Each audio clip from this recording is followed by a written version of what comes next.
জ্যোতির্বিজ্ঞানীরা আমাদের সৌরজগতের বাইরে প্রাণ ধারণের উপযোগী প্রায় ৪,০০০-এরও বেশি গ্রহ বা এক্সোপ্ল্যানেট খুঁজে পেয়েছেন।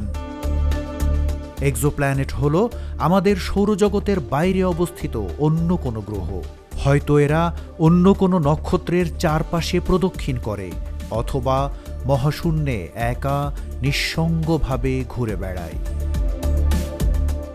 প্রক্সিমা বি আমাদের সৌরজগতের বাইরে পৃথিবীর মতো দেখতে সবচেয়ে নিকটতম এক্সোপ্ল্যানেট। এই গ্রহটি পাথরের তৈরি। চিলির লা সিজা মানমন্দিরে অবস্থিত ইউরোপিয়ান সাউদার্ন অবজারভেটরি বা ইসোর ৩.৬ মিটার টেলিস্কোপের হার্বস যন্ত্রের সাহায্যে এটাকে খুঁজে পাওয়া গেছে। ইসো মহাকাশে আরও অদ্ভুত ধরনের কিছু গ্রহ খুঁজে পেয়েছে।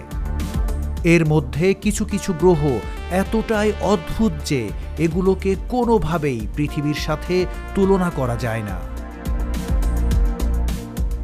আসুন আমরা সেই সব অদ্ভুত গ্রহের সাথে পরিচিত হই।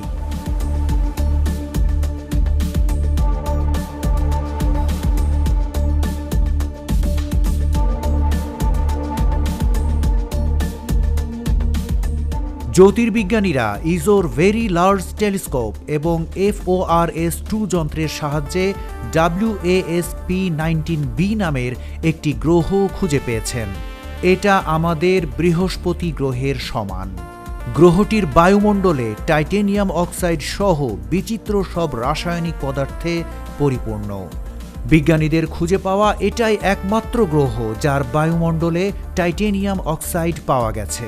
এই টাইটেনিয়াম অক্সাইড নক্ষত্র থেকে আসা তাপ শোষণ করে এবং ভেতরের তাপকে বের হতে বাধা দেয়। এই বৈশিষ্ট্যের কারণে গ্রহটি প্রচণ্ড উত্তপ্ত এক নরকে পরিণত হয়েছে। তবে গ্রহটির ওপরের বায়ুমণ্ডল গরম হলেও নিচের বায়ুমণ্ডল ঠান্ডা। চলুন এবার আমরা একটি নিঃসঙ্গ গ্রহের সাথে পরিচিত হই। কয়েক বছর আগে ইসো একটা একাকী গ্রহের সন্ধান পেয়েছে। এটা কোনো নক্ষত্রকে ঘিরে প্রদক্ষিণ করছে না। হয়তোবা এই গ্রহটি কোনো একটা নক্ষত্রকে কেন্দ্র করে সৃষ্টি হয়েছিল, কিন্তু পরবর্তীতে কোনো কারণে গ্রহটি তার সৌরজগৎ থেকে বিচ্ছিন্ন হয়ে পড়ে। তারপর থেকে এই গ্রহটি মহাশূন্যে একা পরিভ্রমণ করছে। আমাদের পরবর্তী গ্রহটি নিঃসঙ্গ নয়, বরং সে তার নক্ষত্রের সাথে আষ্টে পৃষ্ঠে জড়িয়ে আছে। ইসো একটা হোয়াইট ডোয়ার্ফ নক্ষত্রের চারপাশে প্রদক্ষিণরত একটা বড় গ্রহ খুঁজে পেয়েছে। এই গ্রহের নক্ষত্রটি প্রথমে রেড ডোয়ার্ফ, পরে হোয়াইট ডোয়ার্ফে পরিণত হয়। নক্ষত্রের এই পরিবর্তনে গ্রহটি ধ্বংস হওয়ার হাত থেকে কোনোভাবে হয়তো বেঁচে গেছে।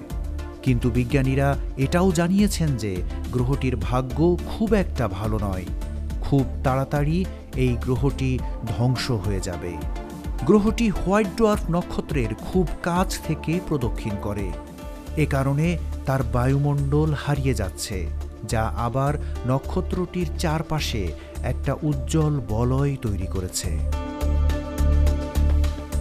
আমাদের শেষ এক্সোপ্ল্যানেটটি WASP-76b। এটা আরও অদ্ভুত। গ্রহটি তার নক্ষত্রের চারপাশে খুব কাছ থেকে প্রদক্ষিণ করে, ফলে এটি পৃথিবী থেকে 1000 গুণ বেশি বিকিরণে আক্রান্ত হয়। এই এক্সোপ্ল্যানেটটি টাইডালি লকড। তার মানে এই গ্রহটির এক পাশে সবসময় দিন, অন্য পাশে সবসময় রাত থাকে। দিনের অংশটিতে তাপমাত্রা প্রায় 2400 ডিগ্রি সেলসিয়াস। এই প্রচণ্ড তাপে লোহা বাষ্পে পরিণত হয়, আর রাতের অংশটিতে সেই লোহা শীতল হয়ে বৃষ্টির মতো ঝরে পড়ে। বৈপরীত্যের এক অদ্ভুত সমাহার এই গ্রহটি।